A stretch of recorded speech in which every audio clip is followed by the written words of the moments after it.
મિત્રો આવા નવા વિડીયો મેળવવા માટે ચેનલને સબસ્ક્રાઇબ કરો, press the bell icon and નોટિફિકેશનને ઓલ કરી નાખો. Hello friends, welcome to Maruti academy channel. હું જયદીપ ગોંડલિયા આપ સૌનું હાર્દિક સ્વાગત કરું છું. તો ફ્રેન્ડ્સ, આપણે ડીએલએડના સેકન્ડ યરના વિદ્યાર્થી મિત્રો માટે આપણે અલગ અલગ કોર્સ ચાલુ કરેલા છે. તો આપણે 1A 1B 2A 2B 3A 3Bના ઘણા બધા લેક્ચર આપણે મૂકેલા છે.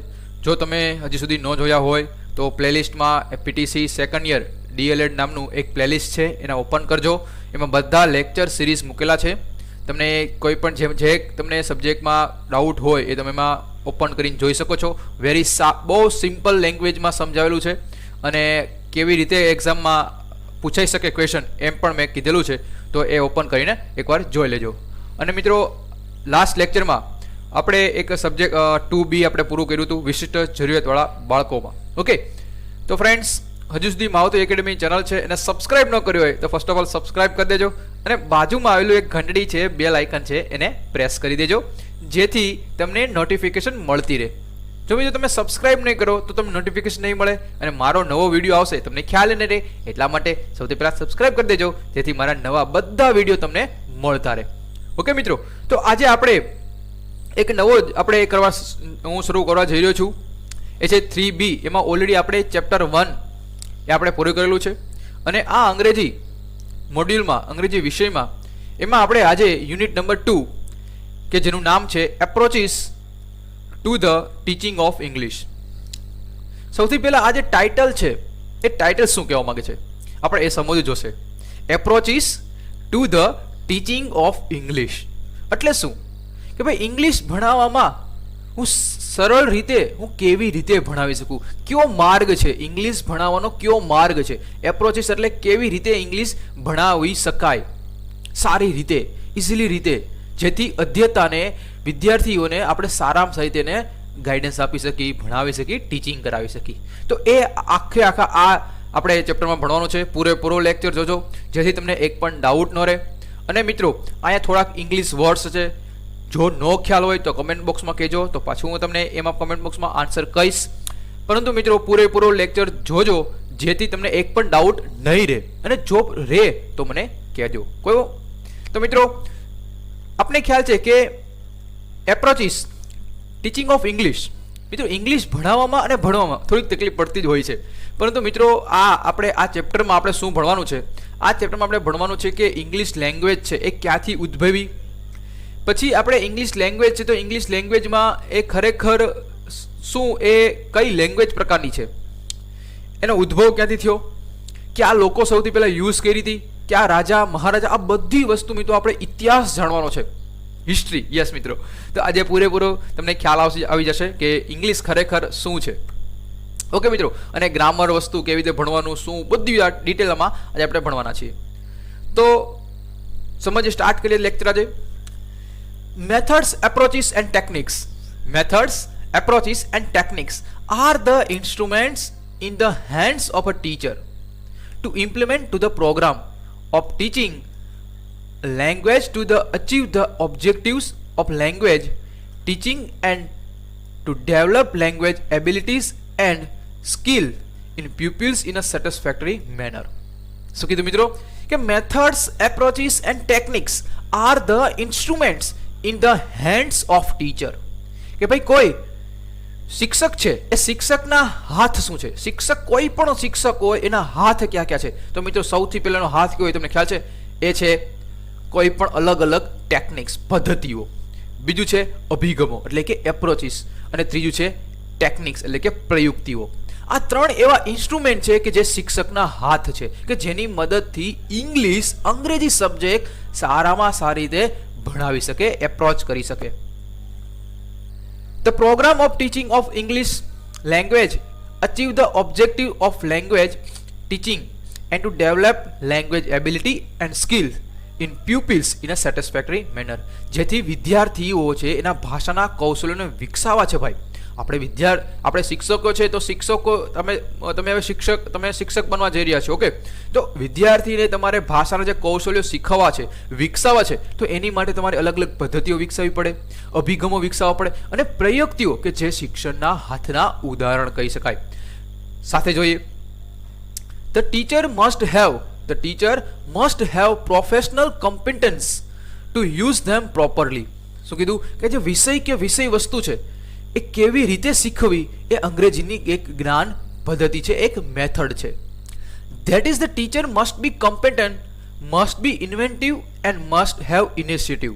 Without this qualification, despite his degree, he will not be able to develop desirable language abilities and skill. શું કીધું મિત્રો? એનું કીધું કે ભાઈ અંગ્રેજી શિક્ષણમાં વિવિધ જે પદ્ધતિઓ છે વિવિધ સમયથી લોકપ્રિય બની છે. સારા શિક્ષક હંમેશા સારી પદ્ધતિ જ અપનાવે છે અને યોગ્ય પદ્ધતિ પસંદગી કરવાથી આપણે શું થાય છે મિત્રો? શિક્ષકની સફળતાની એક ખાતરી આપે છે. This undoubt emphasizes the need for improving the quality of teachers and the need for the teacher training programs. આ બધા અંગ્રેજી ભાષા શીખવા માટેની ઘણી બધી પદ્ધતિઓ છે અને અભિગમો છે. ભાષા એટલે કે ઇંગ્લિશ ભાષા એ અધ્યયન અને અધ્યાપન ક્ષેત્રગમ્ય થયેલા સંશોધનને લીધે કેટલીક પદ્ધતિઓ અને અભિગમો ભાષા શીખવા માટે આપણે સ્વીકારેલા છે. આપણે ભાષા શીખવી છે, અધ્યયતાને આપણે શીખવી છે, તો અલગ અલગ જે ક્ષેત્ર છે એ ડેવલપ કરવામાં આવ્યા છે, અભિગમો વિકસાવવામાં આવ્યા છે. તો આ જે ડેવલપ કરવામાં આવ્યા છે એ ક્યાં છે ભાઈ? તો એ આપણે સમજવાનું છે મિત્રો. તો અહીંયા તમને એનું સેટિસ તમને ભાષાંતર આપેલું છે, તો તમે એકવાર આપણે ફટાફટ વાંચી જઈએ એ તમને ખ્યાલ આવી જાય. વિદ્યાર્થીના ભાષાને કૌશલ્યોને વિકસાવવા માટે પદ્ધતિઓ, અભિગમો અને પ્રયુક્તિઓ એ શિક્ષકના હાથના ઉપકરણો છે. આપણે હમણાં સમજ્યું. એક્ઝામમાં પૂછાય કે શિક્ષકના હાથના ઉપકરણો ક્યાં છે? તો આ 3 છે. ઓકે, પદ્ધતિઓ, અભિગમો અને પ્રયુક્તિઓ. વિષય વસ્તુને કેવી રીતે શીખવવી તે અંગેનું જ્ઞાન પદ્ધતિ છે. અંગ્રેજી શિક્ષણમાં વિવિધ પદ્ધતિઓ વિવિધ સમયથી લોકપ્રિય બની છે. સારા શિક્ષક તો હંમેશા સારી પદ્ધતિ અપનાવે છે. યોગ્ય પદ્ધતિની પસંદગીની શિક્ષકની સફળતાની ખાતરી આપે છે. અંગ્રેજી ભાષા શીખવા માટે ઘણી બધી પદ્ધતિઓ અને અભિગમો છે. ભાષા અધ્યયન અને અધ્યાપન ક્ષેત્રગમ્ય થયેલા સંશોધનને લીધે કેટલીક પદ્ધતિઓ અને અભિગમો ભાષા શીખવા માટે આપણે સ્વીકારે છે. તો ચાલો હવે આપણે સમજીએ કે આ જે અંગ્રેજી ઇંગ્લિશ લેંગ્વેજ છે એ ઇંગ્લિશ લેંગ્વેજના કોઈ તમે પ્રશિક્ષણાર્થીઓ છો, ઓકે, ભવિષ્યમાં તમે એક ટીચર્સ બનો, તો ટીચર તમારી પાસે શું હોવું જોઈએ? આપણા ઉદ્દેશ શું છે? વોટ ઇઝ ધ એમ? તો મિત્રો, knows about historical view of English as a second language. આપણે ખબર હોવી જોઈએ કે ઇંગ્લિશ લેંગ્વેજ છે એ બીજા નંબરની ભાષા છે. તો પહેલા નંબરની કઈ છે? તમને ખ્યાલ છે? નથી ખબર ને? ચાલો આપણે સમજશો મિત્રો. Understand the concept of approaches and methods in English language teaching. કે ભાઈ ઇંગ્લિશ લેંગ્વેજ તમારે ભણાવી છે તો એને તમે કયા કન્સેપ્ટથી ભણાવશો, તમે કેવી રીતે સમજાવશો, તો એ આપણે સમજવાનું છે. Knows about various methods and approaches of English language teaching. અલગ અલગ મેથડ છે અને કેવી રીતે આપણે ભણાવી, તો 2 થી 3 પ્રકારની મેથડ આપણે ભણવાની છે. અને એક્ઝામમાં પૂછાઈ ગયેલી ભાઈ છેલ્લા પેપરમાં 2019નું પેપર તમે જોજો, 2018માં પણ પૂછાઈ ગયેલું પેપરમાં કે કઈ મેથડ છે, તો આપણે હમણાં સમજવાના છીએ. અને understand young learners and there learning context. અને જે આપણા વિદ્યાર્થીઓ છે એ વિદ્યાર્થીને સારામાં સારી રીતે આપણે લર્ન કરાવી શકીએ એના માટે કઈ છે આપણે ભણવાના છીએ. તો મિત્રો, તમને સૌથી પહેલાં સમજાણું કે આપણે આ ચેપ્ટરમાં શું કરવાનું છે અને આપણે શું સમજવાનું છે. ઓકે, ચાલો હવે આપણે આગળ સમજીએ. Methods and approaches. તો કઈ મેથડ છે અને કેટલા પ્રકારની એપ્રોચીસ છે, તો હવે આપણે સમજવાના છીએ. તો સૌથી પહેલાં આપણે ઇતિહાસ થોડોક સમજીએ. ઇંગ્લિશ શા માટે બીજા નંબરની ભાષા છે, સેકન્ડ લેંગ્વેજ? તો ચાલો હવે આપણે સમજીએ. A historical view of English as a second language, ESL કહેવાય. આપણને ખબર છે કે જગતની જેટલી મુખ્ય ભાષા કુળનો આપણે પરિચય, ઓકે, જેટલી જે મેઇન ભાષા છે એમાં સૌથી મોટું અને વિશેષ મહત્વકુળ જો ભાષાકુળ ધરાવતું હોય તો એ છે ઇન્ડો યુરોપિયન. ભારત યુરોપીય ભાષાકુળ ધ્યાનમાં જ લેવું જ જોઈએ. એનો બધો સૌથી જે મોટું જો ભાષાકુળ હોય તો એ છે ઇન્ડો યુરોપિયન. થોડાક ભાગોને બાદ કરીએ તો સમગ્ર યુરોપ ખંડમાં, ઉત્તર અને દક્ષિણ અમેરિકા ખંડમાં અને દક્ષિણ ભારત સિવાયના સમગ્ર ભારતમાં આ જ કુલની ભાષા આપણે બોલાતી હોય છે.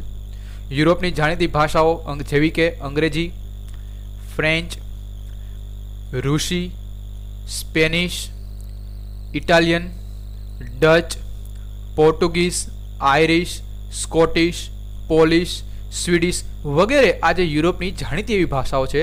અને એમાં મિત્રો ગ્રીક અને જે લેટિન ભાષા છે એ સાહિત્યની દ્રષ્ટિએ બહુ એટલે બહુ ઇમ્પોર્ટન્ટ ભાષા છે, સમૃદ્ધ ભાષા છે. કેમ? કારણ કે મિત્રો ગ્રીક અને લેટિન એવી ભાષા છે કે જેમાં સૌથી વધારે વાર્તાઓ, નાટકો લખાણા છે. એટલા માટે એ સાહિત્યની દ્રષ્ટિએ બહુ સમૃદ્ધ ભાષા છે.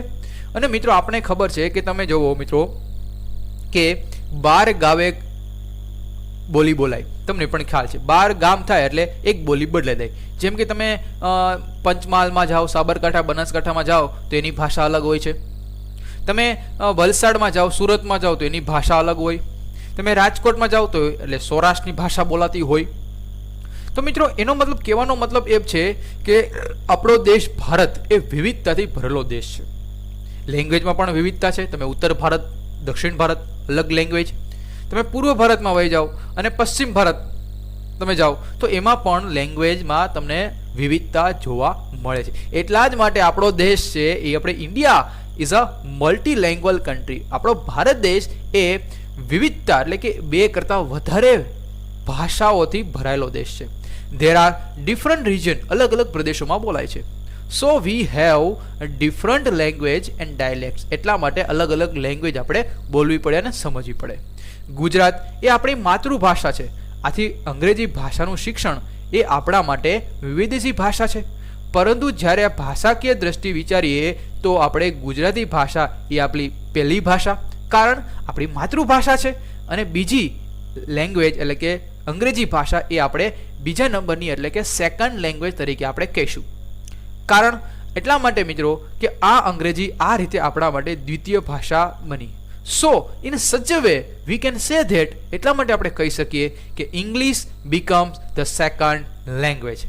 એક્ઝામ આવું પૂછાય 2 માર્કમાં કે ઇંગ્લિશ એ આપણા માટે દ્વિતીય ભાષા કેવી રીતે છે સમજાવો, તો આવી રીતે તમારે 3-4 લીટી લખવાની, સમજાવવાની.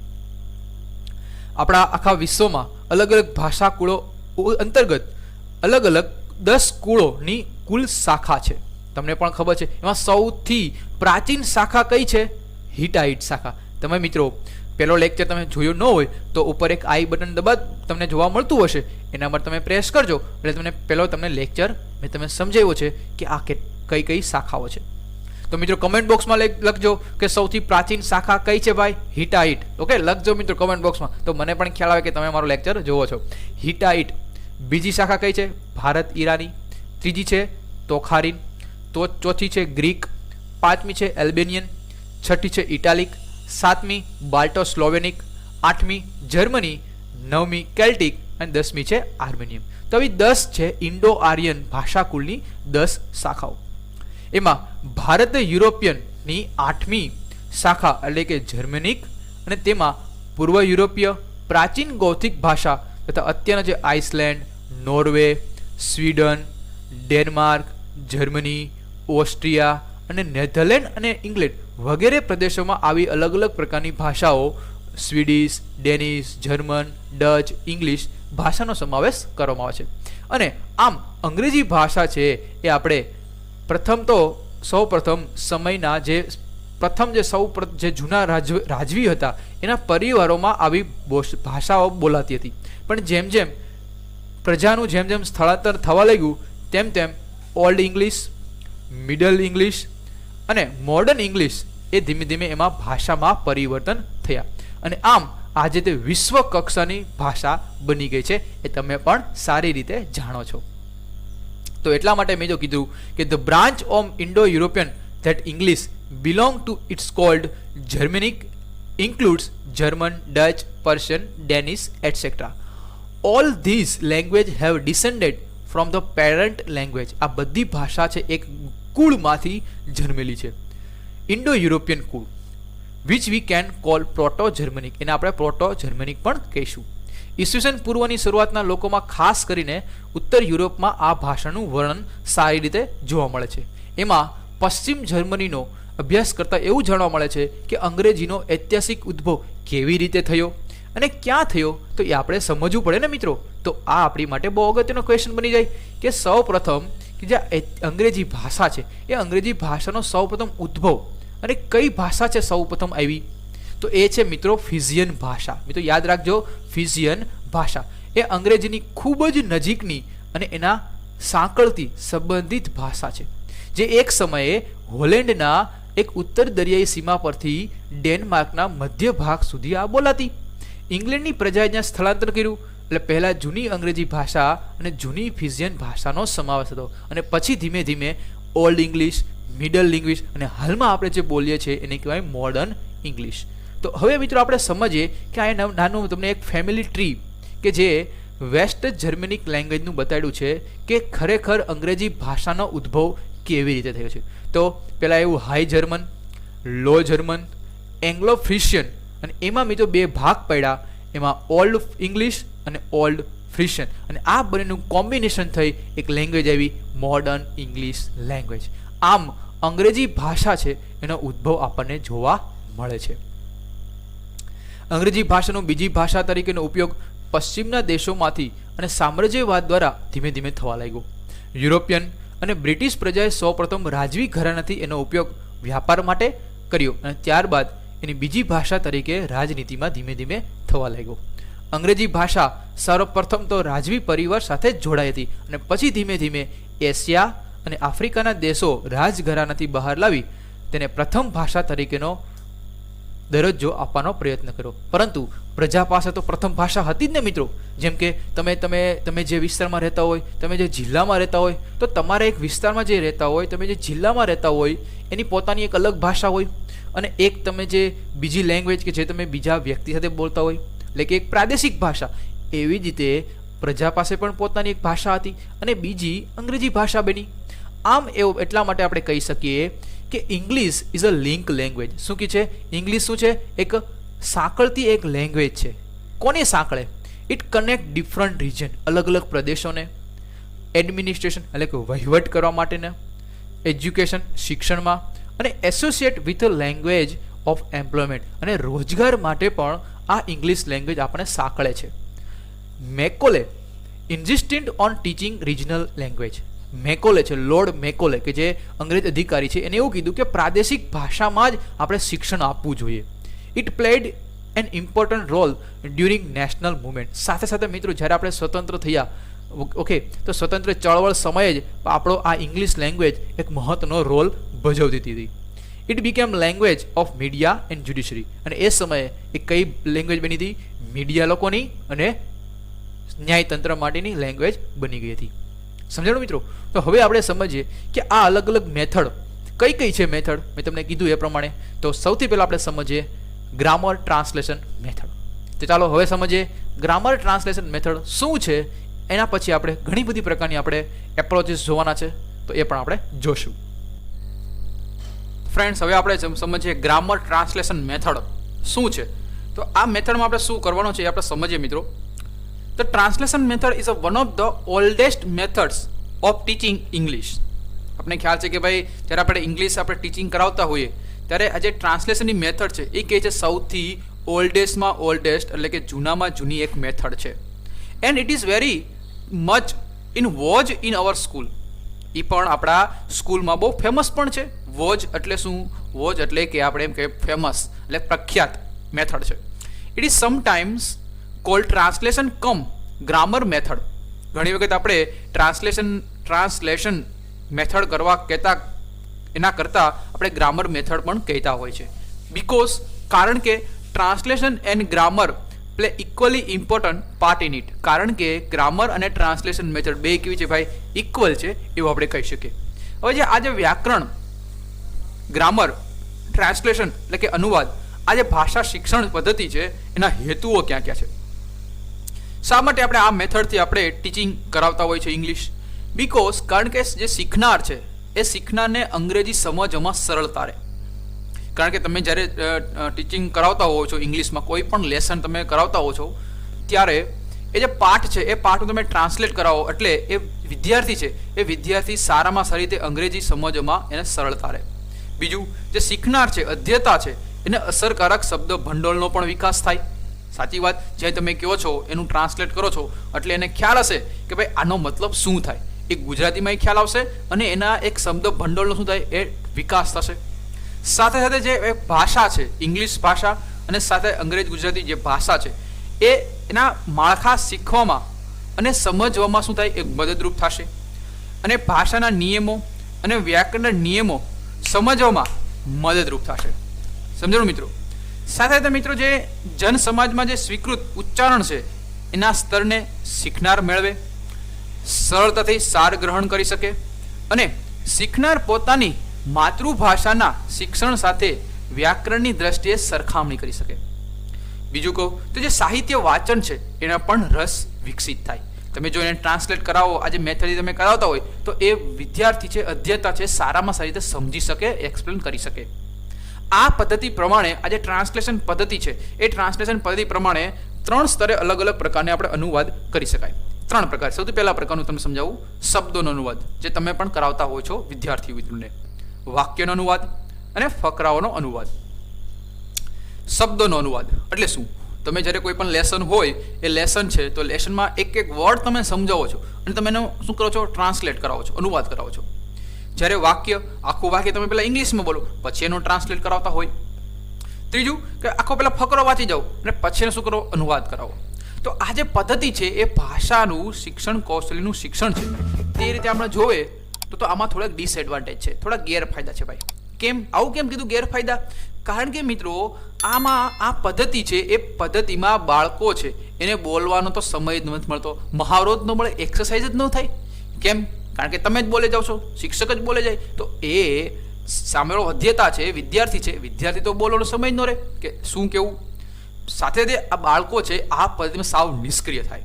કારણ કે એક બધું ઇંગ્લિશ સાહેબ બોલતા જાય અને એનું ટ્રાન્સલેટ કરાવતા જાય, તો બાળકો તો સાંભળે જ રાખવાનું, કામ તો કંઈ કરવાનું નહીં, એટલે નિષ્ક્રિય થઈ જાય. અંગ્રેજી ભાષાના સ્ટ્રક્ચરના માતૃભાષા કે બીજી કોઈ ભાષા આબેહૂબ અનુવાદ થઈ શકતો નથી.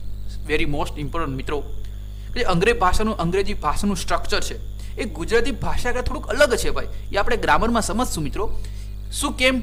કારણ કે અંગ્રેજી ભાષાના ઘણી વખત કોઈ એક શબ્દ હોય, એક સ્પેલિંગ હોય, તો એનો ગુજરાતીમાં અનુવાદ કરો ત્યારે એ ઘણી વખત અલગ થતો હોય, અથવા એકને એક જ હોય પરંતુ અંગ્રેજીમાં એ શબ્દ અલગ હોય. જેમ કે તમને એક્ઝામ્પલ આપું, જેમ કે અહીંયા આપ્યો છે સ્નો કે આઈસ, બંનેનો ગુજરાતીમાં શું થાય, બરફ જ થાય કે નહીં? તો એનો મતલબ કે આ સ્નો, આપણે ખબર છે કે સ્નો એટલે ધીમે ધીમે બરફના ધીમે ધીમે કેમ વરસાદ આવે, ટીપા પડે, એ રીતે સ્નો પડે. પરંતુ આઈસ એટલે તમે ફ્રીજમાં રાખેલો બરફ, તો ઘણી વખત એવું પણ વિચારતા હોય. તો આ બોથ આર ડિફરન્ટ, બંને કેવા છે, અલગ અલગ છે ને ભાઈ. તો આવી રીતે જ્યારે સમકક્ષ અનુવાદ આપણે ગુજરાતીમાં કરી શકતા નથી. અને છેલ્લે આપણે એવું તારણ નીકળે કે વ્યાકરણ પર વધારે પડતો ભાર પણ અપાય છે.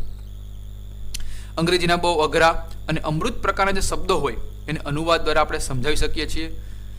અનુવાદ દ્વારા વ્યાકરણના કેટલાક મુદ્દાને આપણે સમજાવી શકાય, અને અનુવાદ દ્વારા આપણે કોમ્પ્રેહેન્શનની જે કસોટી છે એ પણ આપણે એક પાઠ પૂરો થઈ જાય પછી આપણે ગુજરાતીમાં પણ આપણે પૂછી શકાય છે.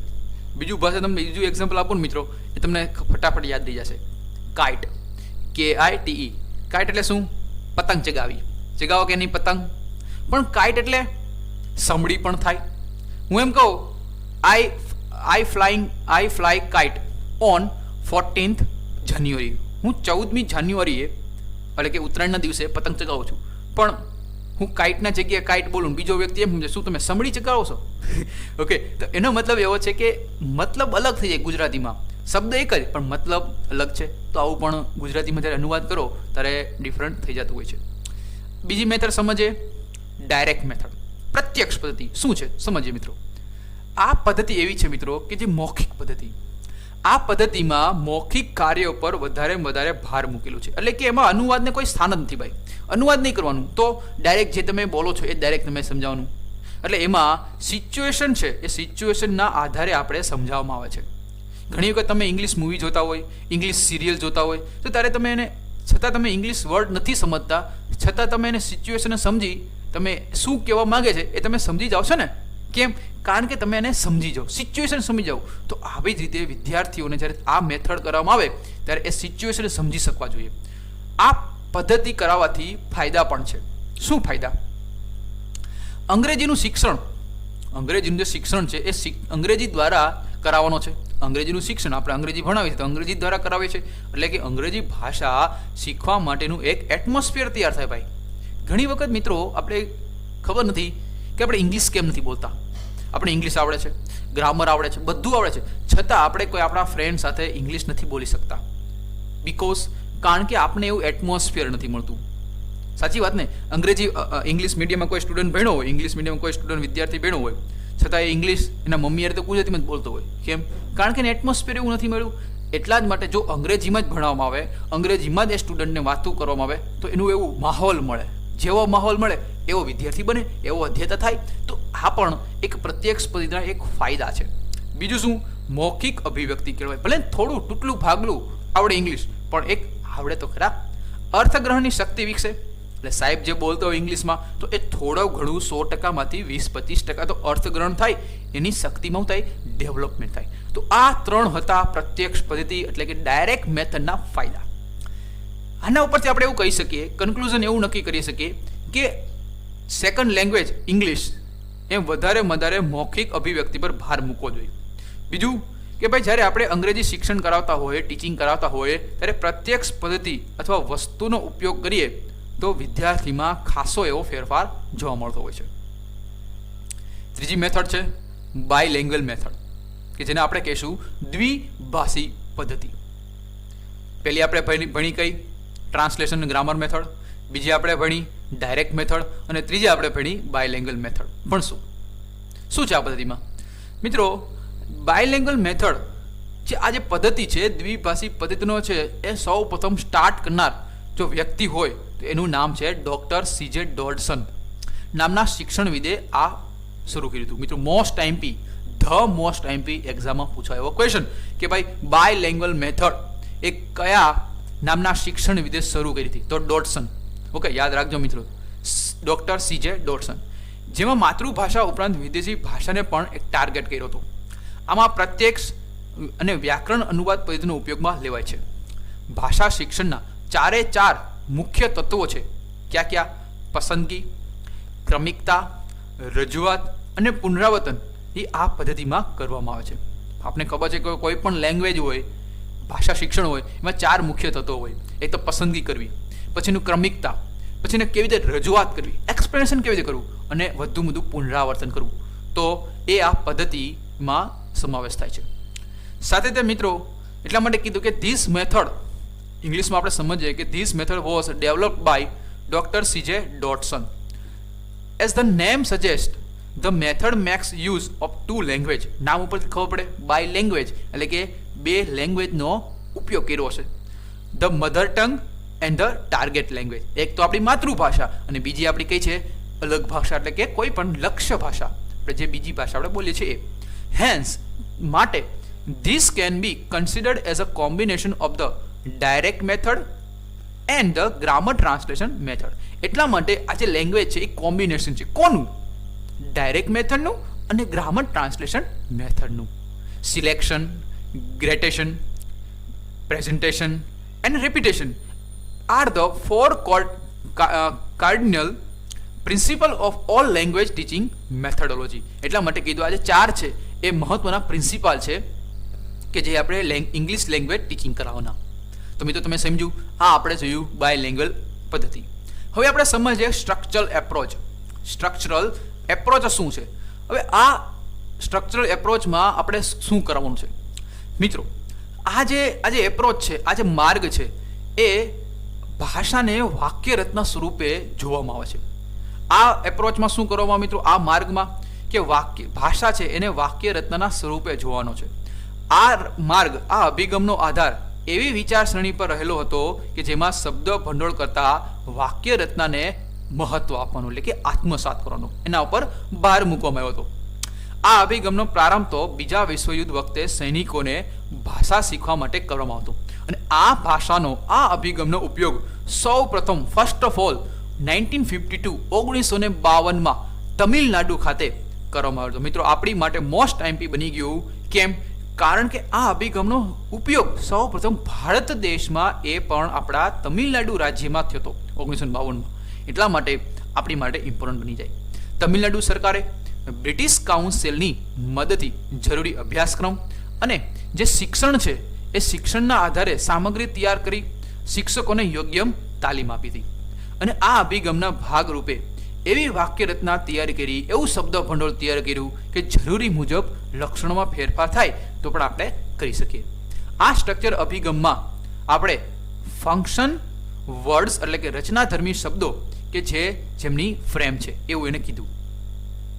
રચનાધર્મી શબ્દો છે જેમની ફ્રેમ છે, જ્યારે કન્ટેન્ટ વર્ડ્સ એ વસ્તુધર્મી શબ્દને પકડી રાખે છે.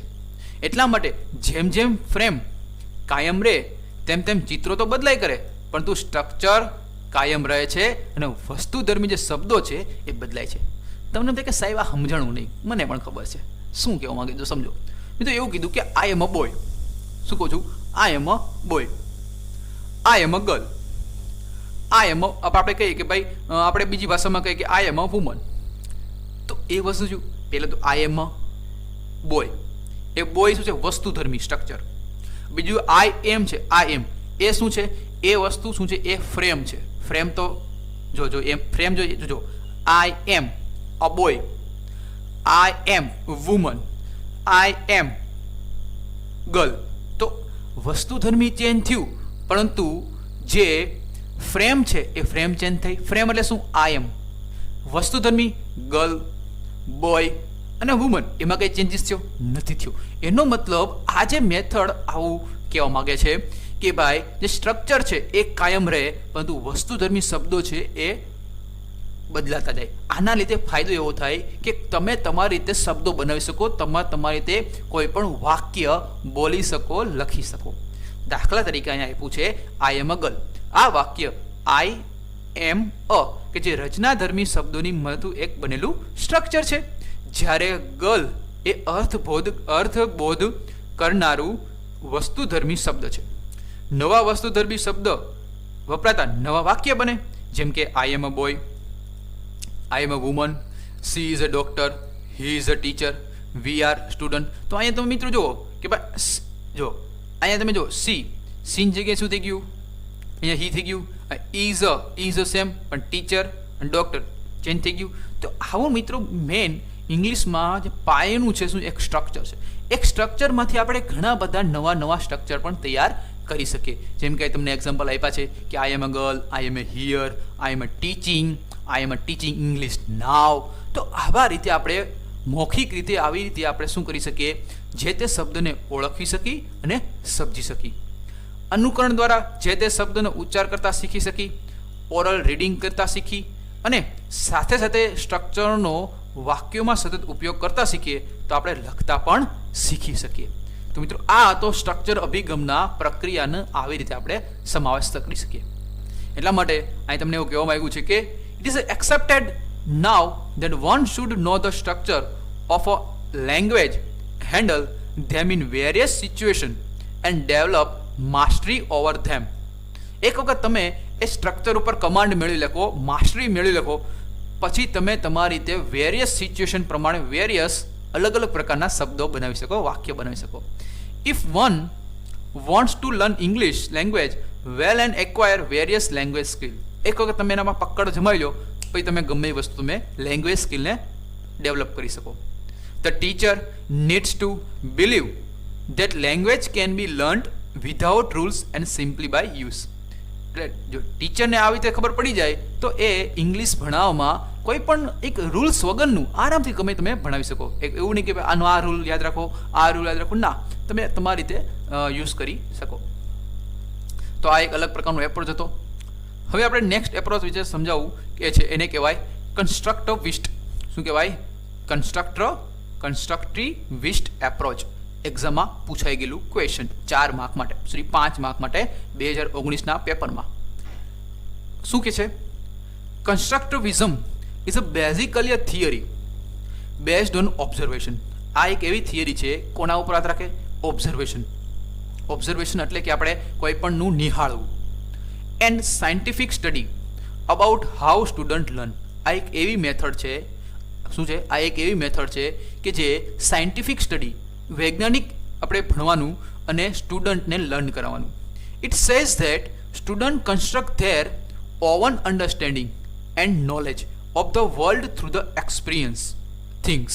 શું કીધું? કે સ્ટુડન્ટ છે, સ્ટુડન્ટ પોતાના જ્ઞાન રૂપી, પોતાના નોલેજ રૂપી, જે પોતે સ્ટુડન્ટ સમજો છે એના અનુભવના આધારે એ શું સમજી શકે અને જાણી શકે.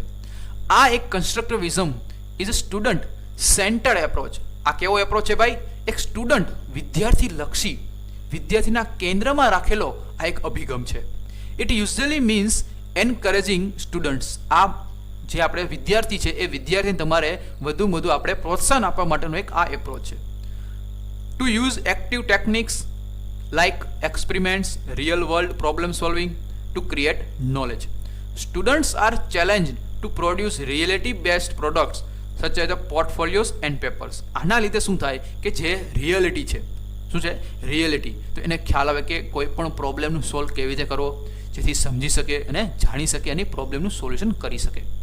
જેમ કે અત્યારે આપણા નવી શિક્ષણ નીતિમાં એવું ને મિત્રો, નવી શિક્ષણ નીતિમાં આવું જ વસ્તુ કીધું છે કે 6થા ધોરણથી તમે તમારી રીતે એપ્લિકેશન બનાવી શકો, 6થા ધોરણથી કોડિંગ શીખવાડો, 6થા ધોરણથી વધુ ઓનલાઈન ટીચિંગનું છે વધારે પ્રોત્સાહન આપો, જેથી એ ધીમે ધીમે 6થા ધોરણનો વ્યક્તિ સ્ટુડન્ટ છે એના માઇન્ડ ખુલે ને પ્રોબ્લેમનું સોલ્વ કરતા શીખે.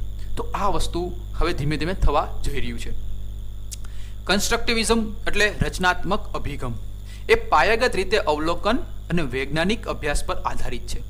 વિદ્યાર્થી પોતાના અનુભવો, પોતાના જ્ઞાનનો ઉપયોગ કરીને સમજણ વિકસાવે છે. રચનાવાદ એ વિદ્યાર્થી કેન્દ્રી અભિગમ છે. વિદ્યાર્થીને જ્ઞાનનો સર્જક માનવામાં આવે છે. રચનાવાદ એ જ્ઞાન સિદ્ધાંત છે. વિદ્યાર્થી તેમના અનુભવના આધારે વિચારો વચ્ચે ક્રિયા પ્રતિક્રિયા કરી જ્ઞાન અને અર્થ ઉત્પન્ન કરે છે. આ અભિગમ મનોવિજ્ઞાન, સમાજશાસ્ત્ર શિક્ષણ, વિજ્ઞાન, ઇતિહાસ અનેક એવા સબ્જેક્ટ અને શાખાઓ સાથે અનુબંધને મહત્વ આપે છે. અને આ જે એપ્રોચ છે કન્સ્ટ્રક્ટિવિઝમ, રચનાવાદ, એ ઔપચારિક અને અનૌપચારિક શિક્ષણ ક્ષેત્રે આ શું છે પ્રતિભાશાળી છે. અને એના આધારે અનુભવો આધારિત નવું જ્ઞાન રચે છે એવું બાબતનો નિર્દેશ પણ કરે છે. સમજણ મિત્રો? તો આ વસ્તુ તમને ખ્યાલ આવ્યો હશે કે શું છે constructivism. Learners are the makers of meaning and knowledge. Learners શીખનાર છે એમ મિનિંગ અને નોલેજનો મેકર હોવા જોઈએ, બનાવનાર હોવો જોઈએ. Constructivist suggest that learning is a more effective when a student is actively engaged in learning process rather than attempting to receive knowledge passively. મિત્રો જબરદસ્ત આ વાક્ય કીધું. શું કીધું? કે કન્સ્ટ્રક્ટિવિસ્ટ સજેસ્ટ, રચનાવાદી કેન્દ્રવાદી અભિગમ એવો કીધું કે જે કોઈ પણ સ્ટુડન્ટ છે એ ખરેખર ભણવામાં એટલો બધો એક્ટિવ હોય. હું તમને કહું, એક એક્ઝામ્પલ આપું કે ભાઈ હું એમ કહું ફૂગો ફૂલાવો છો, તો ફૂગો ફૂલાવો શું કામ? તમારે એમાં શું વિજ્ઞાન એવું? તો તમારે કહેવાનું કે ભાઈ અંદર હવા જાય છે, હવા ભરવાથી ફૂગો ફૂલાય છે, તો ફુગાની અંદર પહેલાં હવા નથી. કે આ વસ્તુ શું છે એક વિજ્ઞાનની દ્રષ્ટિએ તમે સમજાવ્યું તો એ સ્ટુડન્ટ છે લર્નિંગ પ્રોસેસમાં શું થાય સારી રીતે સમજી શકે.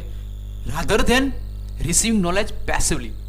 એ કોકના પાસેથી નોલેજ મેળવેલા કરતાં આવી રીતે સમજે તો વધારે સમજી શકે.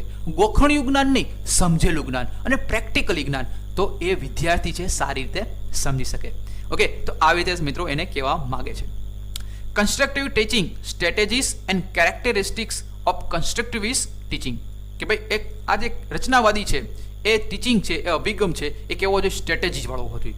અને એની કઈ કઈ સ્ટ્રેટેજી હોવી જોઈએ તો અહીંયા આપણે સમજાવવું છે. એ હું તમને કહી કહું કે ભાઈ એ સ્ટ્રેટેજી કઈ કઈ હોવી જોઈએ અને કેરેક્ટરિસ્ટિક કેવી હોવી જોઈએ. ભાઈ રચનાવાદી શિક્ષણ છે કેવા અભિગમ હોવા જોઈએ તો હવે આપણે સમજીએ. Is that student learn how to learn by giving them the training to take initiative for their over learning experience. મેં તો જબરદસ્ત કીધું. શું કીધું? કે પોતાના અનુભવોનો ઉપયોગ કરીને કેવી રીતે શીખવું તેની તાલીમ એ છે રચનાત્મક અભિગમ.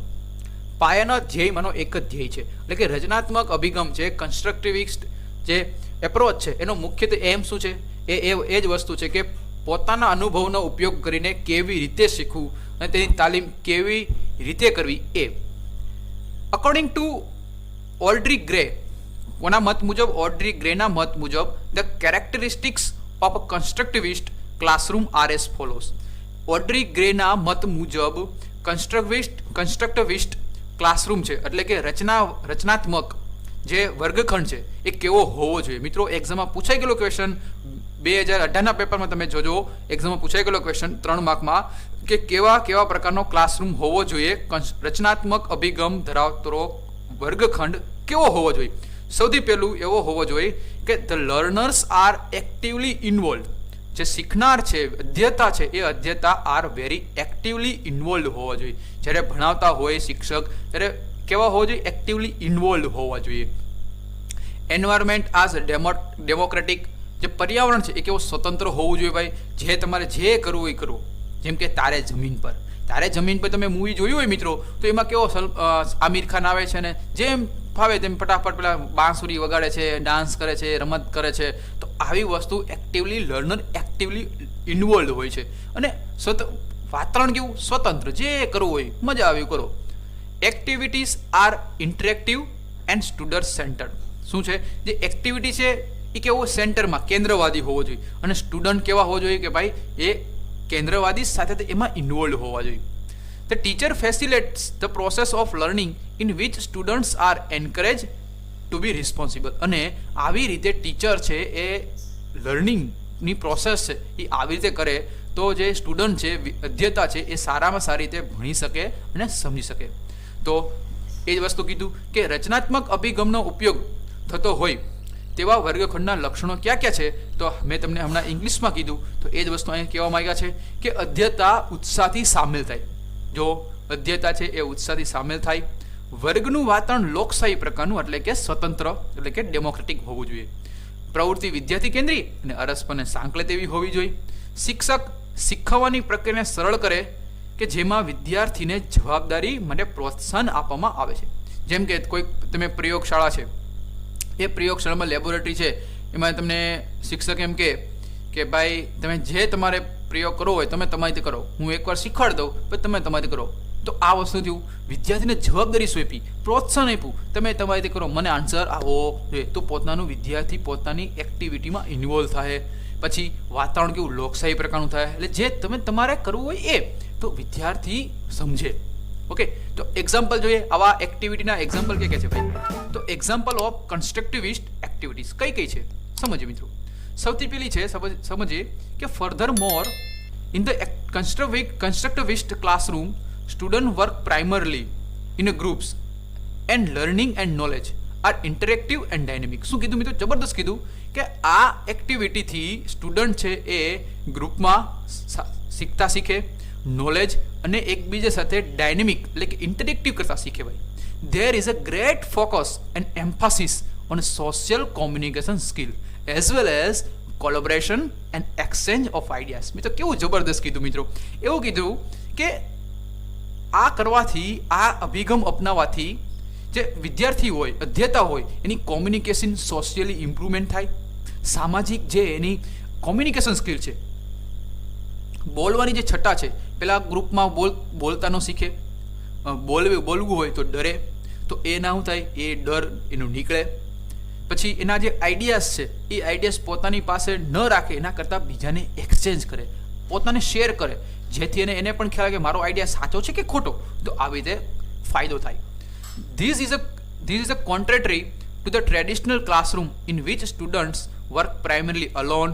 Learning is achieved through the repetition and the subjects are strictly adhered to and are guided by textbook. અને એની સામે તમે સાવ વિરોધી જે અત્યારનું ટ્રેડિશનલી ક્લાસરૂમ છે, પરંપરાગત જે ક્લાસરૂમ છે, અત્યારે તમે પણ જોઈ શકો છો કે સ્ટુડન્ટને પ્રાઇમરલી એકને એક ચોપડીમાંથી જે આવતું હોય એ ભણાવી દો, એકને એક રિપીટેશન કરી દો એટલે સ્ટુડન્ટને ગોખણપટ્ટી થઈ જાય એટલે એક્ઝામમાં 70 માર્કનું પેપર હોય, લખી નાખે, 70માંથી 65 માર્ક આવે, 95% આવી જાય, ભણ લીધું લ્યો. તો આ પાછું આ શું? આ કન્સ્ટ્રક્ટિવિટી એક્ટિવિટી ન કહેવાય. તો એવું કીધું કોન્ટ્રાક્ટ એટલે વિરોધાભાસ દર્શાવે છે. તો સમ એક્ટિવિટી એન્કરેજ્ડ ટુ કન્સ્ટ્રક્ટિવ ક્લાસરૂમ. તો કેવી એક્ટિવિટી છે ભાઈ? રચનાત્મક જે ક્લાસરૂમ છે એમાં તમે કેવી એક્ટિવિટી કરાવવા જોઈએ જેથી સ્ટુડન્ટ છે એ પ્રોત્સાહિત થાય? તો એક્ઝામમાં પૂછાઈ ગયું. તો સૌથી પહેલી છે એક્સપેરિમેન્ટેશન. એટલે કહેવાય એક્સપેરિમેન્ટેશન એટલે કે પ્રયોગ કાર્ય. Students individually perform an experiment. Student છે પોતે પોતાની રીતે વ્યક્તિત્વ રીતે પ્રયોગ છે એ શું કરવો જોઈએ?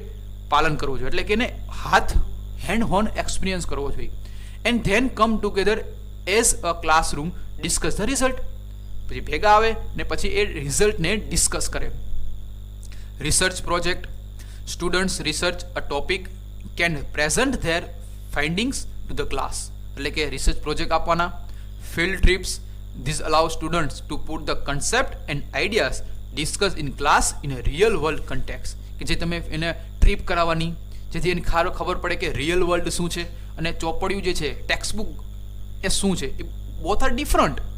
ઓકે, આપણે એમ કહીએ કે ભાઈ જમીન આવી છે, જમીન પહોંચી છે, જમીનમાં આ વાવા થયા થાય, પણ જ્યારે એને તમે ખેતરમાં લઈ જાઓ અને પછી એને કહો કે જમીન આ વસ્તુ છે, તો એને વધારે સમજાય, રિયલ વર્લ્ડની ખબર પડે. Field trips would often be followed by the class discussion. Films, yes, એનિમેશનથી સમજાવી શકો. Okay, this provide visual context, thus bring another sense into learning experience, જેથી એને વધારે વિઝ્યુલાઇઝ થાય. જેમ કે અત્યારે ઘણી વખત તમે આપણા વિડીયો તમે જુઓ, 6ઠા 7મા ધોરણનું તમે લેક્ચર ન જોયા હોય, સામાજિક વિજ્ઞાન, બહુ લોકોને અઘરું લાગે છે, પણ આપણે એટલું એને એનિમેશનથી ઇઝી બનાવી દીધું છે મિત્રો, જેથી નાના છોકરાઓ હોય એ પણ સમજી શકે અને જાણી શકે. નો જોયા હોય તો સામાજિક વિજ્ઞાન તમારા ભાઈ બહેન હોય, 6ઠા 7મા 8મા ધોરણમાં ભણતા હોય, ઓકે, તો એને પણ તમે બતાડી શકો છો. એનિમેશનથી ભણાયું છે, મજા આવશે ભણવાની. Class discussion, yes, very most important technique. This technique is used in all the methods described above. બધી જે ઉપર આપણે 5-4 મેથડ જોઈ, એ 4 મેથડમાં આ તો હોવું જોઈએ. Q? Class discussion. It is one of the most important distinction constructive teaching method, અને આ જે છે સૌથી મોસ્ટ ટાઈમપી મેથડ એવી કહી શકાય. તો આમ રચનાત્મક અભિગમ વિશે વધારે આપણે કહીએ તો શરૂઆતમાં વિદ્યાર્થીઓ જૂથમાં કામ કરે છે અને જ્ઞાન અને શીખવાની પ્રક્રિયા પરસ્પર સંકળાયેલી અને ગતિશીલ હોય છે. સૌથી વધુ ધ્યાન એ સામાજિક અને પ્રત્યાયન કૌશલ્ય પર કરતો હોય છે, અને પછી એથી આપણે જોયું કે ભાઈ એનો વિરુદ્ધ તમે જુઓ કે પ્રણાલીગત જે વર્ગખંડ છે એમાં તો વિદ્યાર્થી એકલા શીખતા હોય અને પુનરાવર્તન દ્વારા અને ચુસ્ત રીતે પુસ્તકને વળગીને શીખવાની પ્રક્રિયા કરતા હોય છે. આપણે આગળ હમણાં સમજ્યા પ્રમાણે તો આ હતું કન્સ્ટ્રક્ટિવ એપ્રોચ. સમજાઈ ગયું મિત્રો? ઓકે, તો તમને સમજાણું હોય તો વિડીયોને લાઈક કરતા રહેજો, એ તમને પણ અમને પણ ખ્યાલ આવે. હવે આપણે સમજીએ કોગ્નિટિવ એપ્રોચ. લાસ્ટ એપ્રોચ છે કોગ્નિટિવ એપ્રોચ. શું છે આ એપ્રોચમાં સમજીએ. Cognitive theory assume that responses are also the result of insight and international patterning. આ એક એવો એપ્રોચ છે કે જે ઇન્ટરનેશનલ પેટર્ન મુજબ કામ કરે છે. Insight can be directed to, આ બે પ્રકારે છે. ધ કન્સેપ્ટ બિહાઇન્ડ લેંગ્વેજ, કે જે ભાષાની પાછળ જે લેંગ્વેજ રહેલો છે કે જેને કહેવાય ટ્રેડિશનલ ગ્રામર, પ્રણાલીગત વ્યાકરણ. અને બીજું, it can also be directed to language as an operation, એટલે કે શું? Sets of communicative function. બીજી ભાષામાં કહીએ કે આદાન પ્રદાન એટલે કે પ્રત્યાયન દ્વારા ભાષાના કાર્યો. તો આ શું કહેવા માંગે છે? ચાલો હવે એના આપણે સમજીએ.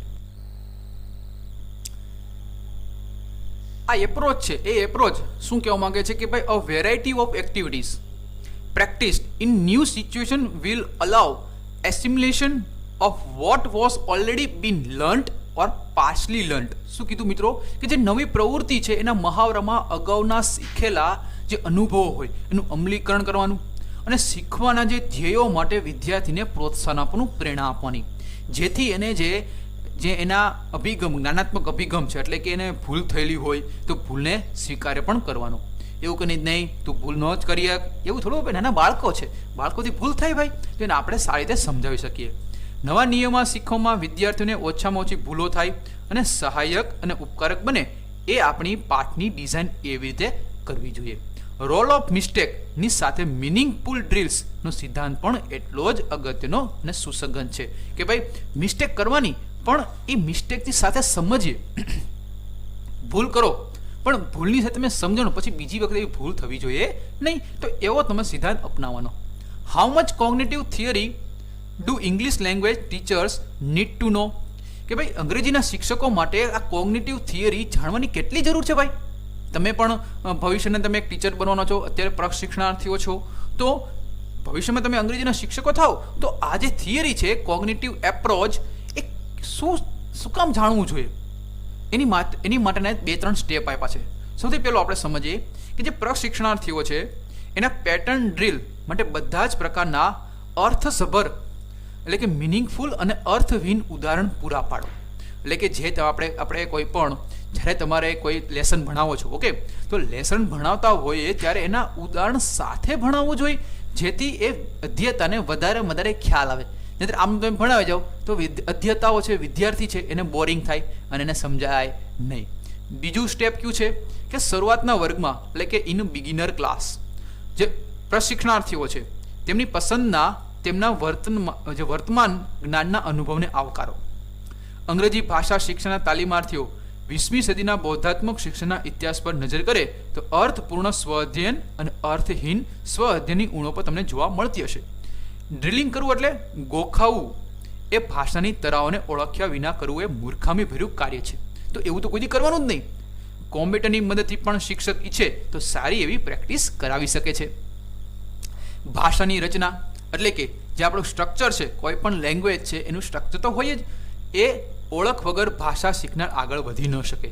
મહાવરા અને પુનરાવર્તન વગર શીખનાર શીખવામાં સફળ કોઈ થઈ શકતો નથી. એટલા માટે ભાષા શિક્ષકને બધા જ પ્રકારની ડ્રીલનું જ્ઞાન તથા કોમ્પ્યુટર લર્નિંગ પ્રોગ્રામનું જ્ઞાન તો હોવું જ જોઈએ. એટલા જ માટે આપણે મિત્રો પ્રશિક્ષણાર્થીઓ છે, સેકન્ડ યર છે, એમાં આપણે સેકન્ડ યરમાં અને ફર્સ્ટ યરમાં કોમ્પ્યુટર બહુ આપણી માટે આઈએમપી ઇમ્પોર્ટન્ટ છે સબ્જેક્ટ. બીજો માર્ક્સ કયો તો જેમાં અધ્યાપક અને પ્રશિક્ષણાર્થીઓ બનાવટી સ્થિતિ ઊભી કરીને ભાષા પણ શીખી શકે છે, એટલે કે ડેમોન્સ્ટ્રેશન લેસન બનાવી શકે. એટલે એક વિદ્યાર્થી હોય, બીજો સામે સાહેબ હોય તો એ નાટક ભજવીને સમજાવી શકે, તો આવી રીતે પણ સમજાવી શકાય. What are the principal drawbacks of mechanical or controlled drills and the ways of overcoming them. શું કીધું? આ ભાષા અધ્યયનો મહાવરો કરાવતા હોય એમાં મૂળ પાયાગત મુદ્દા શીખવા તથા મદદ કરવા માટે રચનાત્મક તરાહ અને લક્ષ્ય ભાષા શીખવી જરૂરી છે. એના માટે આપણે ક્યાં આપણે ડ્રોબેક મુશ્કેલી અનુભવી છે તો જોઈએ. એની ઉણપો કઈ કઈ છે? સૌથી પહેલાં તો છે સંદર્ભ વિનાની રજૂઆત, કે એનો ખ્યાલ જ નથી કે આ વસ્તુ શું કહેવા માંગે છે. આમને રજૂઆત કરી દો તો વિદ્યાર્થીને સમજાય નહીં. વિદ્યાર્થીને શીખવા માટે તક આપવામાં નિષ્ફળતા, વાસ્તવિક કથન આપવા માટે નિષ્ફળતા, ઘણા ઉદાહરણો, વ્યાકરણની દ્રષ્ટિએ નિષ્ફળતા. આપણે એક્ઝામ્પલ સમજાવીએ પરંતુ એ વ્યાકરણ રીતે ખોટું લખ્યું હોય, આપણે રસ્વઈને દીર્ઘાઈમાં ભૂલ કરી, કેમ કે ગુજરાતીમાં લખતા હોય ત્યારે, તો આવું ન થવું જોઈએ. તો વ્યાકરણ દ્રષ્ટિએ નિષ્ફળતા થઈ ને, તો આવું ન હોવું જોઈએ. તો હવે આ મુજબ આપણે the use of drills at different levels language proficiency, આના માટે અલગ અલગ લેંગ્વેજના પ્રોફિશન્સી એટલે કે લેવલ હોવા જોઈએ. તો કયા લેવલ ભાઈ? તો સૌથી પહેલું આપણે લેવા જોઈએ પ્રાથમિક લેવલ, એટલે કે એને આપણે ઇંગ્લિશમાં કહેશું elementary level. Drills are likely to be useful at elementary or in the practice phase of lesson where the limitation of the learning goal is desirable. પ્રાથમિક સ્તરે જે ડ્રિલ્સ છે, ડ્રિલ કોઈને કામ કરાવવું એ ખૂબ જ ઉપયોગી છે. અથવા લેસનના મહાવરાના તબક્કે કે જ્યાં શીખવાના ધ્યેયની મર્યાદા છે ત્યાં ઈચ્છનીય છે. શું કીધું? કે તમે લેસનનું તમારે લેસન આપ્યું હોય, બરોબર, એ લેસન તમારે ભાઈ એટલું બધું લેસન નહીં આપવાનું કે એ આપણી મર્યાદા છે ને શીખવા માટેની, ઓકે, તો એવું આ અગત્યનું કીધું. પછી શું કીધું? Intermediate level.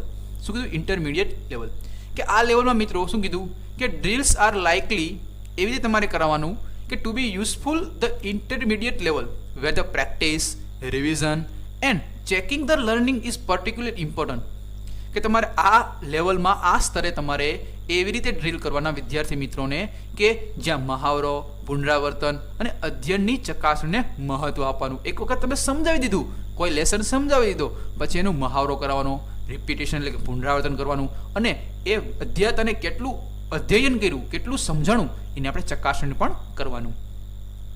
એડવાન્સ લેવલ શું કરવાનું આમાં?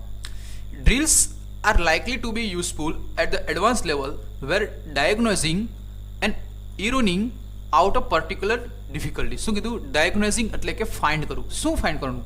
નિદાન કરવું.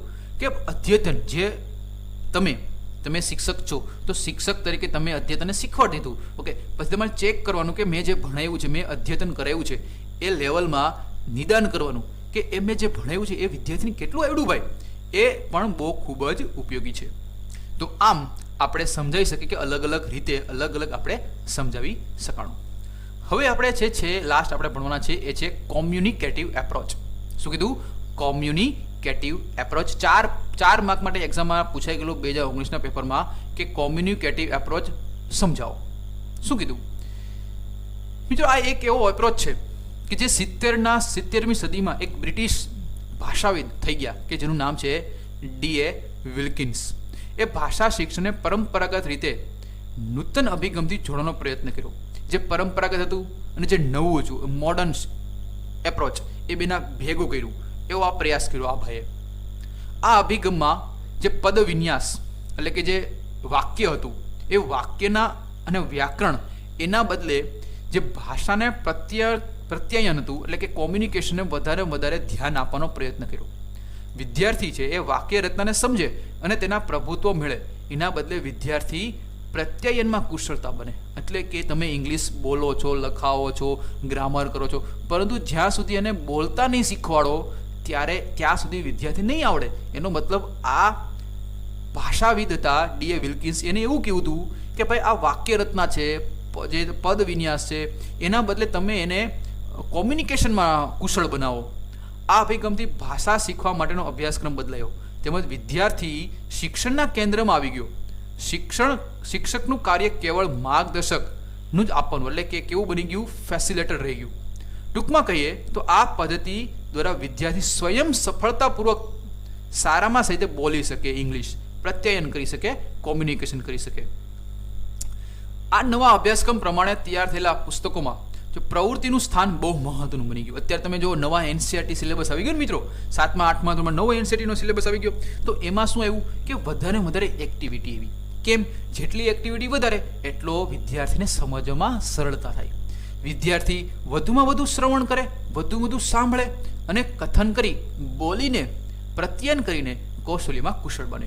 વ્યાકરણના નિયમો કેવો હોય? આ સાઈડમાં રહી જાય, ગુણ બની જાય, પરંતુ વિદ્યાર્થી છે એ ભાષાની વાક્ય રચનાનો પાછળનો અર્થ સમજે. જેમ કે હું સમજાવું કે if I were you I would not do this. હવે આ શું કહેવાય કે જો હું અહીંયા હોત તો આ ન કરત. એનો મતલબ અહીંયા એવું સલાહ કીધું છે, સલાહનો ભાવાર્થ કીધો છે. તો વાક્ય સમજીને આપણે એવું કહી શકીએ કે એવું જ કીધું કે ભાઈ આ કોમ્યુનિકેટિવ પ્રમાણે આ વાક્ય સલાહ આપવા માટે વપરાય છે. જેસ્પર્સન ભાષાવિદ હતા, એની વ્યાખ્યા મુજબ એવું કીધું કે માનવીય પ્રવૃત્તિઓ એ ભાષાનું જ એક તત્વ છે. પ્રવૃત્તિ જે એક વ્યક્તિનો વ્યક્તિગત ભાગ છે કે જે બીજા દ્વારા આપણે સમજાય છે, અને એનો અર્થ એ છે કે ભાષાનું કાર્ય વ્યક્તિઓને મદદ કરવાનું છે. કારણ કે એક વ્યક્તિ ભાષા જો ન શીખી શકે તો એ વ્યક્તિને મદદ કેમ કરી શકે ભાઈ? એટલા માટે વધારે કોમ્યુનિકેશનથી કોઈ પણ વ્યક્તિને આપણે મદદ કરી શકીએ. કારણ કે જે પ્રત્યાયન છે, કોમ્યુનિકેશન છે, એ દ્વિસ્તરીય પ્રક્રિયા છે. કેમ દ્વિસ્તરીય? કેમ ભાઈ? કેમ? કારણ કે તમે જુઓ 2 સ્તરે કેમ? કોના વચ્ચે થાય? 2 વ્યક્તિ તો જ કોમ્યુનિકેશન થાય. એકલો હું બોલતો હોય તો એને કોમ્યુનિકેશન કહેવાય? વાતો કોની યાર, ગાંડો થઈ ગયો એવું મને કહો કે. એટલા માટે કોમ્યુનિકેશન એ બાય કોમ્યુનિકેશન 2 વ્યક્તિ વચ્ચે થતી હોય, એટલે કે 2 તત્વો વચ્ચે, વ્યક્તિઓ વચ્ચે, વક્તા અને શ્રોતા અથવા લેખક અને વાચક સાથે થતું હોય છે. કોમ્યુનિટી શબ્દને સીધો સંબંધ સમાજ સાથે છે. કોઈ પણ ભાષા એક ચક્રીય કોઈ દી અસ્તિત્વ રહેતું નથી. વિવિધ પરિસ્થિતિમાં જુદા પ્રકારે ભાષા વપરાતી હોય. જેમ આપણું વ્યક્તિત્વ બદલાય તેમ ભાષા પણ બદલાતું હોય છે. જેમ કે સવારે ઘરના સભ્યો સાથે, કોલેજમાં મિત્રો સાથે, અધ્યાપકો સાથે, જાહેરમાં, આમ જગ્યાએ ભાષાનું સ્વરૂપ કેવું આપણે બદલાઈ જતું હોય છે. જેમ કે સવારે ઘરમાં તમે અલગ રીતે બોલતા હોય, આપણા ઘરના ફેમિલી સાથે અલગ બોલતા હોય, અને વિદ્યાર્થી અને જ્યારે આપણા દોસ્તાર હોય, શું દોસ્તારમાં તમે આપણે એવી રીતે બોલી છીએ? નથી બોલતા, આપણે ફ્રેન્ડલી બોલી છીએ. તો લેંગ્વેજ આપણી બદલાઈ જાય છે, એટલે કે ભાષાનું સ્વરૂપ બદલાઈ જાય છે. આપણે સમાજમાં ભાષા વ્યવહારમાં હંમેશા આપણે સજાગ હોઈએ છીએ અને વ્યક્તિત્વ પ્રમાણે ભાષાનો યોગ્ય ઉપયોગ આપણે કરતા હોય છે. આમ એક વ્યક્તિના મગજમાં જે ભાષા વ્યવહાર સંબંધ હોય તે બીજી વ્યક્તિ સુધી પહોંચાડવું, તેને જ આપણે શું કહેશું? કોમ્યુનિકેશન. સમજાણું? કોમ્યુનિકેશન એટલે શું? કે એક વ્યક્તિના મગજમાં જે ભાષા વ્યવહાર સંબંધ હોય તે બીજી વ્યક્તિ સાથે પહોંચાડવું, એટલા માટે એને શું કહેવાય? કોમ્યુનિકેશન. આનો આપણે શું, આ અભિગમ કોણ, ક્યારે, ક્યાં અને શા માટે શબ્દોનો આપણે ઉપયોગ વધારે કરે છે? મિત્રો આપને ખ્યાલ છે કે આ હેતુઓ શું હોય? કારણ કે આ હેતુથી મિત્રો આપણે એવું કીધું કે આપણે શું કરી શકીએ કે વિદ્યાર્થી શિક્ષક વચ્ચે, વિદ્યાર્થી વચ્ચે માહિતીનો વ્યવહાર અધ્યયતા માટે જરૂરી છે. એટલા માટે આ આપણે એપ્રોચ, અભિગમ વધારે આપણે અપનાવવો જોઈએ. ઓકે, સમજો મિત્રો? એટલા માટે શિક્ષકે વિદ્યાર્થીઓને વિવિધ પરિસ્થિતિઓ માટે માહિતી મેળવવાના હેતુથી પ્રશ્ન પૂછવા, માહિતી આપવી અથવા બનાવી, જાળવવી અને એના માટે વાર્તાલાપ દ્વારા પ્રતિભાવ આપો. ચિત્રપટ, ટીવી, સિરિયલ, પુસ્તક, સામયિક, પદાર્થ અથવા ચિત્રોની બધાની અલગ અલગ રીતે આપણે મદદ મેળવી આપણે કોમ્યુનિકેશન કરાવવું. આ અભિગમમાં મેઇન વસ્તુ શું છે? પાઠ આયોજન. એટલે કે તમે શું કરો છો, કેવી રીતે ભણાવો છો એનું એક પહેલાં આયોજન હોય. એક તમને ખબર પડી જાય કે આ હું ભણાવવાનો છું, તો સારામાં સારું આપણે અર્થબોધ કરાવી શકીએ, એટલે સારામાં સારી વિદ્યાર્થીને સમજાવી શકીએ. અને ભાષાનું સ્વરૂપ નહીં, અધ્યયતા એ પ્રવૃત્તિમાં રહે, એ આ અભિગમનો હેતુ છે. અધ્યયતાની ભૂલો પ્રસંગવાસત સુધારાય છે. માતૃભાષાનો ઉપયોગ પર પ્રતિબંધ નથી. એવું નહીં કે તમે ઇંગ્લિશ જ બોલો, ગુજરાતી પણ તમે બોલી શકો છો. ઓકે, એટલા માટે આ તમે વસ્તુ સમજાવ્યું છે. આ communicative approach is also known as communicative language teaching. શું મિત્રો બીજું નામ શું છે? Communicative approach is also known as communicative language teaching, CLT. It was in the 17th century that is this approach become popular. It calls for teaching of functional grammar and functional of language. So the basic aim is not to teaching linguistic competence but to help the learners attain communicative competence. હમણાં આપણે આગળ કીધું કે ભાઈ આ એક શું છે? વ્યવહારુ લેંગ્વેજ છે. આપણે હેલ્પ કરવાનું, બીજાને આપણે મદદરૂપ થવાની માટે ભાષા બહુ અગત્યની છે. પછી આના થોડાક લાક્ષણિકતા છે. કઈ કોમ્યુનિકેટિવ એપ્રોચના કયા સેલિયન્ટ ફીચર્સ એટલે લાક્ષણિકતા ક્યાં છે? તો સૌથી પહેલો છે કે the learners acquire the communicative competence. એટલે કે જે લર્નર છે એને ઓછામાં ઓછું આનું નોલેજ તો હોવું જોઈએ. In other words, he or she knows how to use language accurately and appropriately. કે જે કોઈ પણ જે વિદ્યાર્થી કે વિદ્યાર્થીની હોય એને એટલી તો ખબર હોવી જોઈએ લેંગ્વેજ વિશે, ભાષા વિશે, કે એને કેવી રીતે બોલવી, કયા શબ્દો વાપરવા. The focus is on the learner rather than on teacher. Focus કોના ઉપર હોવો જોઈએ? શીખવામાં, નહીં કે ટીચરમાં. The teacher is a facilitator. Teacher કેવા હોવા જોઈએ? માર્ગદર્શક હોવા જોઈએ. Who helps in creating conductive environment for a learning and providing appropriate materials. કે જે શું કરે? વિદ્યાર્થીને મદદ કરે અને સારામાં સારું વાતાવરણ બનાવે અને મટીરિયલ બનાવવામાં મદદરૂપ થાય. એ ટીચરનું કામ છે, માર્ગદર્શન આપવાનું કામ છે. Specially designed syllabus is adopted to warrant the function of language are emphasise. અને તમારે એવી રીતે તમારે જે બનાવવાનો પાઠ આયોજન એવી રીતે કરવાનું જેથી એ વિદ્યાર્થી સારામાં થાય તે સમજી શકે. Judicious use of mother tongue is allowed. કોક વાર તમે તમારી માતૃભાષાને પણ તમારે યુઝ કરી શકો. CLT એટલે કે કોમ્યુનિકેટિવ લેંગ્વેજ ટીચિંગ શું છે? હમણાં આપણે સમજ્યું એ જ પ્રમાણે કે CLT focuses on using language for communication. આ શું કરે? કોમ્યુનિકેશન ઉપર વધારે ભાર મૂકે છે.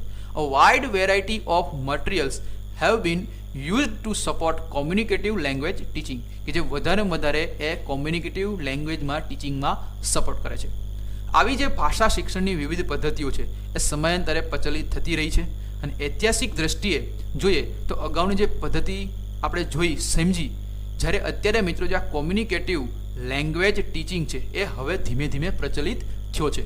આના લીધે મિત્રો ઝડપથી વિકાસ થયો, પ્રસરો છે અને સ્વીકાર્ય પણ બન્યો છે. અને આના લીધે મિત્રો આપણે ભાષા શીખવી એટલે કે ભાષામાં નિપુણતા મેળવવી અને ભાષા પ્રત્યેમાં પકડ પણ મેળવવી એવો એનો મતલબ થાય છે. એટલા માટે કીધું કે the textbook based on CLT focus on various oral activities, example listen and say listen and draw, singing or action song, story telling, dialogue delivery with action. શું કીધું મિત્રો? તમારો જે સિલેબસ છે એ સિલેબસ કેવો હોવો જોઈએ? કે તમારે એક્ટિવિટીના બેઝ ઉપર હોવો જોઈએ.